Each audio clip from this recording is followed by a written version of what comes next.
Bonsoir chers amis téléspectateurs de la chaîne Télé-École. Bonsoir chers amoureux des mathématiques, amis élèves et étudiants.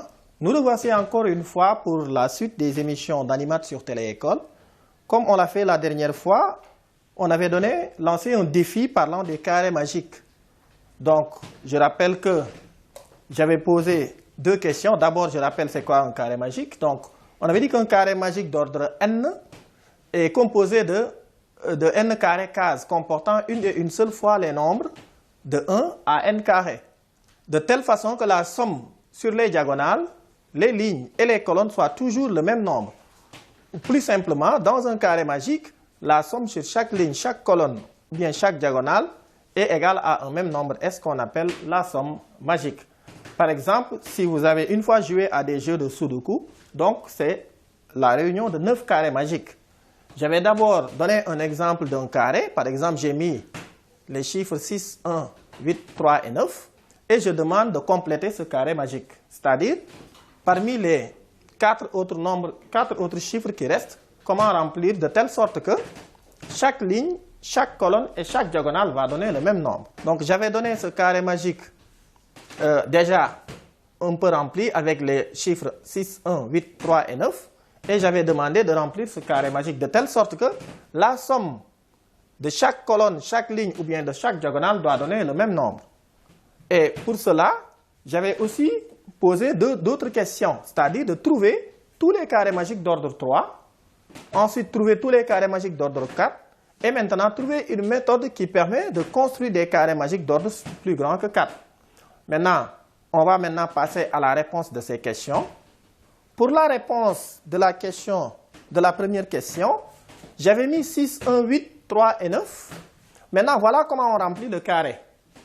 Comme je me suis dit que la somme des nombres d'une ligne ou d'une colonne ou de la diagonale doit donner le même nombre, je vois que si je fais 8 plus 1 plus 6, ça va me faire 14, ou ça va me faire 15 plutôt. Donc, chaque somme doit faire 15. Et c'est ce qui va me pousser de savoir que sur cette case-là, je ne peux mettre que 4, parce que j'ai déjà 8, 3 ça fait 11. Pour avoir 15, il me faut juste ajouter 4. C'est ce qui me pousse à mettre ce 4-là. Ensuite, donc, j'ai déjà cette ligne-là, cette colonne-là et cette ligne sont déjà remplies. Je continue ici. Comme il y a 4 et 9 qui étaient là, la somme de 4 et 9, ça fait déjà 13. Donc, il me manque un 2 pour avoir 15.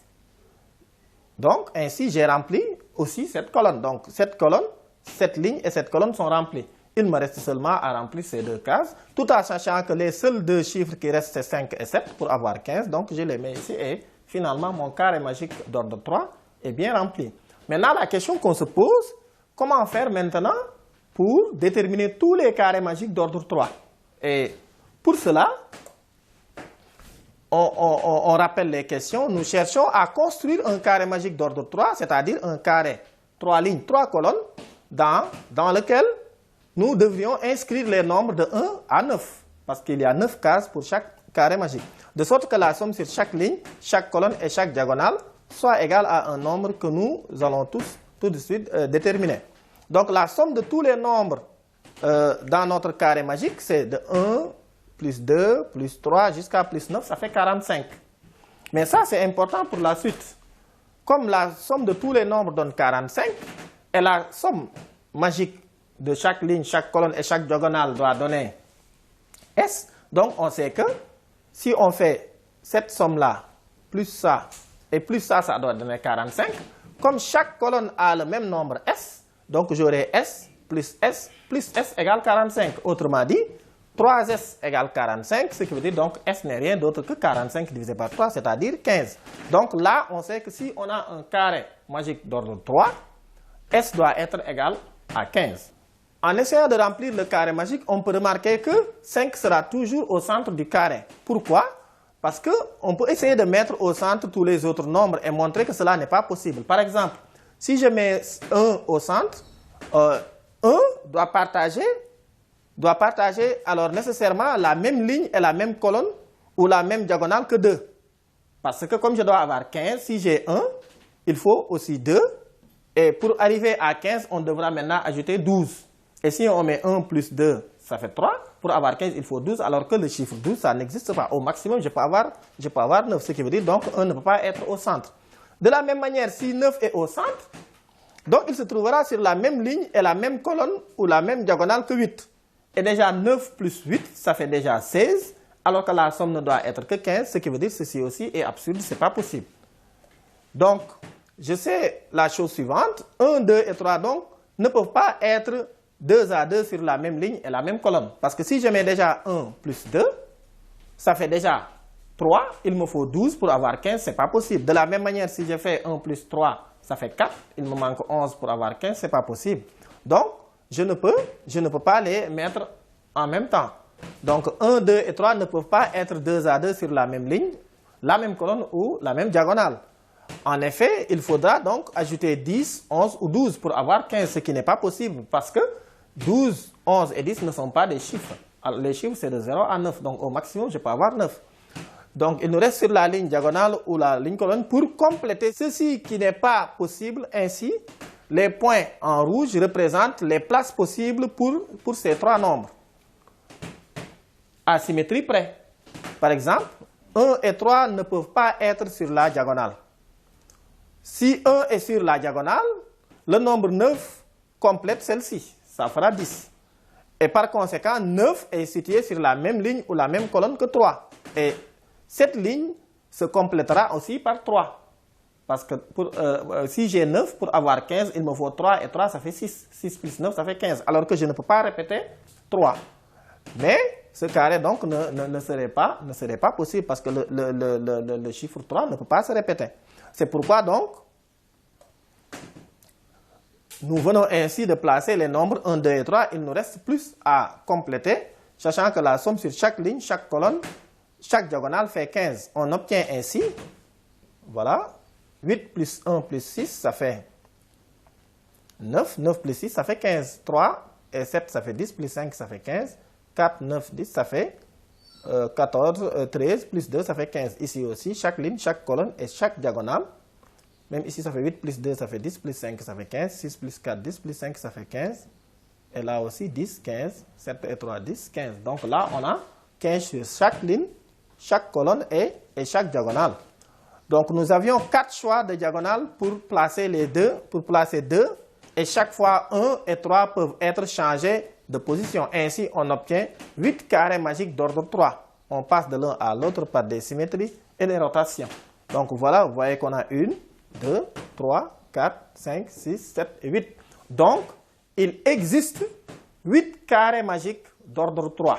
C'est-à-dire 8 carrés de 3 lignes, 3 colonnes, dont pour chaque case, il y a un et un seul chiffre qui se répète parmi les chiffres 1 à 9. Et la somme de chaque ligne et chaque colonne donne le même nombre 15. Maintenant, pour la question suivante, on s'était demandé combien existe-t-il de carrés magiques d'ordre 4. Donc, la formule générale pour calculer la somme magique est donnée par S égale 1, plus 2, plus 3, etc., plus n carré. Et le tout, je le divise par n.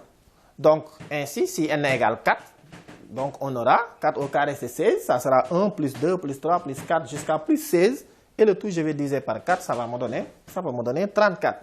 Donc, de la même manière, on connaît la somme magique. On peut ainsi maintenant déterminer l'ensemble des carrés magiques d'ordre 4.